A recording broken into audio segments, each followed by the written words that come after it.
let it bang, bang.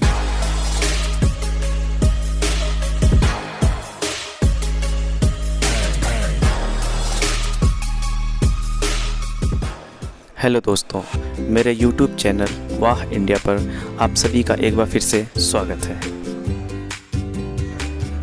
जिस शहर की मिट्टी पारस है उस शहर का नाम बनारस है। हाँ दोस्तों, आज मैं आपको बनारस शहर घुमाता हूँ। बनारस आप ट्रेन, हवाई जहाज़ और सड़क के माध्यम से भी पहुँच सकते हैं। यदि आप बाई एयर जाना चाहते हैं तो आप बाबतपुर एयरपोर्ट पे आपको जाना होगा। वहाँ से एक टैक्सी हायर करके आप सीधे बनारस के लिए निकल सकते हैं। ट्रेन के ज़रिए जाने के लिए आपको बनारस जंक्शन जाना पड़ेगा और वहाँ से बनारस आप आराम से घूम सकते हैं। वाराणसी, बनारस और काशी ये तीनों एक ही शहर के नाम हैं। यह भारत के उत्तर प्रदेश राज्य का एक प्रसिद्ध नगर है। पौराणिक कथाओं के अनुसार काशी नगर की स्थापना शिव जी ने लगभग 5000 साल पहले की थी। सामान्यतया वाराणसी शहर को लगभग 3000 साल पुराना माना गया है। इसी के साथ आपको एक रोचक तथ्य बताते चलें। शहर का नाम वाराणसी इसलिए पड़ा क्योंकि यह शहर गंगा नदी की सहायक नदियाँ वरुणा नदी और अस्सी नदी के किनारे बसा हुआ है। यहाँ के लोग मुख्यतः भोजपुरी बोलते हैं। 80 घाट से लेकर राजघाट तक लगभग 100 घाट हैं, जिसमें से मुख्य घाटों की संख्या 25 है।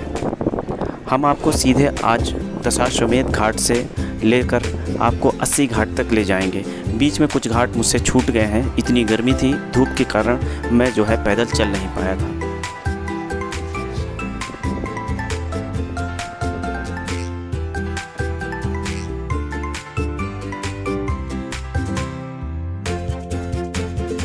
काशी के प्रमुख घाटों की सीरीज़ में पहला स्थान दशाश्वमेध घाट का आता है।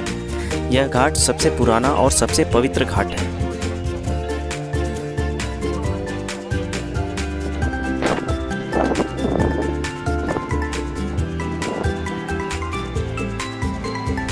पुराणों में मान्यता यह है कि ब्रह्मा जी ने यहीं पर अश्वमेध यज्ञ किया था। इसी वजह से कालांतर में घाट की पहचान दशाश्वमेध घाट के तौर पर बन गई। इन घाटों पर लगे रंग बिरंगे नाव आपका ध्यान ज़रूर आकर्षित करेंगी।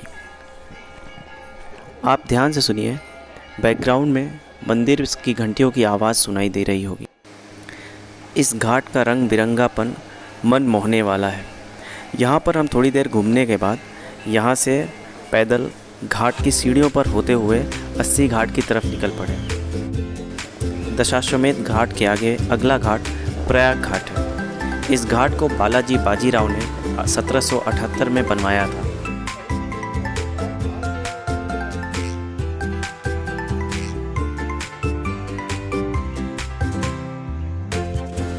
घाटों के किनारे इन रंग बिरंगी छतरियों के नीचे बैठे ये ज्योतिषी लोग हाथों की रेखाओं से भविष्य भी बताते हैं। आप कभी इनके पास बैठिएगा, आपको बहुत सारी बातें आपके बारे में बताएंगे जो आपको पता भी नहीं होगा। कभी अपने माता पिता के साथ किसी ज्योतिष के पास मत चले जाइएगा। पता चला ज्योतिष ने वो भी बता दिया जो नहीं बताना था और वहीं पे आपकी बलबर कुटाई हो जाएगी।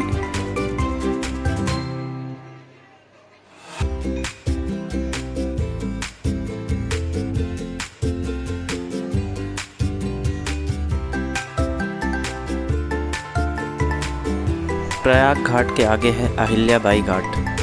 अहिल्याबाई घाट को 1785 में इंदौर की रानी अहिल्याबाई ने पुनः निर्माण करवाया था, इसलिए इस घाट को अहिल्याबाई घाट के नाम से जाना जाता है।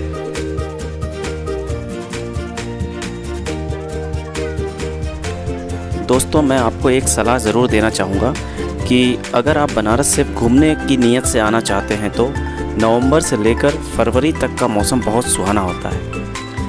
इतने सारे घाटों पर पैदल घूमने में बहुत आसानी होगी और सबसे ज़रूरी बात यह है कि सर्दियों के मौसम में साइबेरियन पक्षी यहाँ पर आते हैं, जिसकी वजह से यहाँ की सुंदरता और बढ़ जाती है।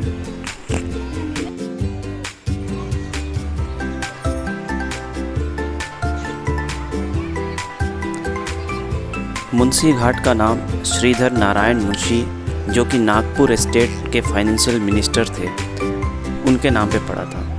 1915 में दरभंगा के राजा ने इस घाट को खरीद लिया था। तब से यह घाट दरभंगा घाट का हिस्सा है। दरभंगा घाट का नाम दरभंगा शाही परिवार के नाम पर रखा गया था। सन 1900 में इस शाही परिवार ने इस घाट पर एक भव्य महल का निर्माण करवाया था, जो अब एक होटल बन गया है। काफ़ी गर्मी होने की वजह से हम यहाँ से अस्सी घाट पैदल न होकर अपनी बाइक उठाकर मार्केट के ज़रिए होकर गए।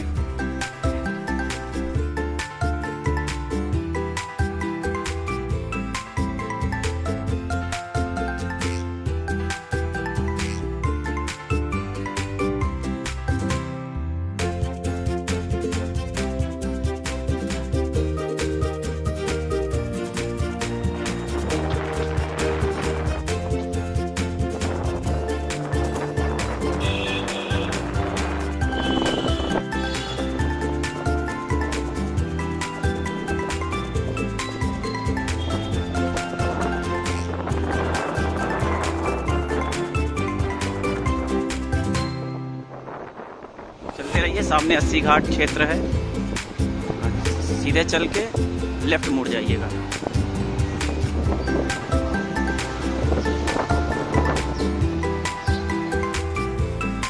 आइए अब हम पहुंच गए हैं 80 घाट पर। 80 घाट का नाम 80 घाट इसलिए पड़ा क्योंकि यहीं पर 80 नदी गंगा नदी में आकर समाहित होती है। इसी जगह पर लोग बनारस की सुबह देखने बहुत दूर दूर से चले आते हैं और वाकई में यहाँ की सुबह आपको मनमोहित कर देगी।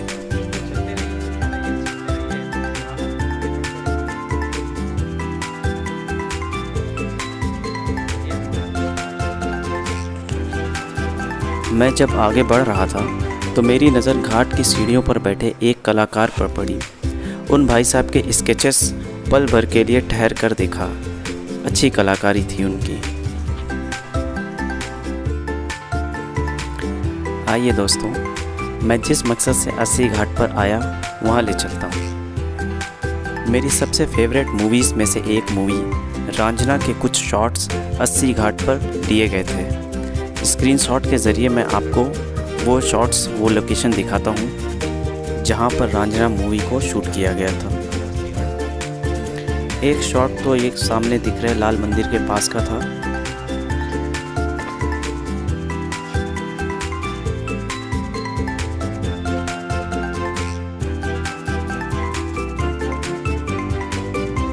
और एक शॉट इस मंदिर के सामने का था, आप स्क्रीनशॉट में देख सकते हैं।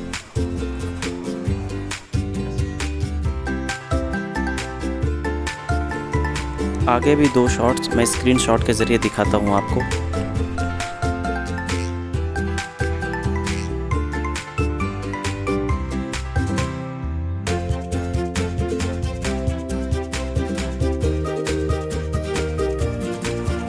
थोड़ी देर घाट की सीढ़ियों पे घूमने के बाद हम नदी किनारे उतर गए। वहाँ से भी मैं आपको दिखाना चाहता हूँ कि 80 घाट दूर से कैसा दिखता है या घाट के किनारे से कैसा दिखता है।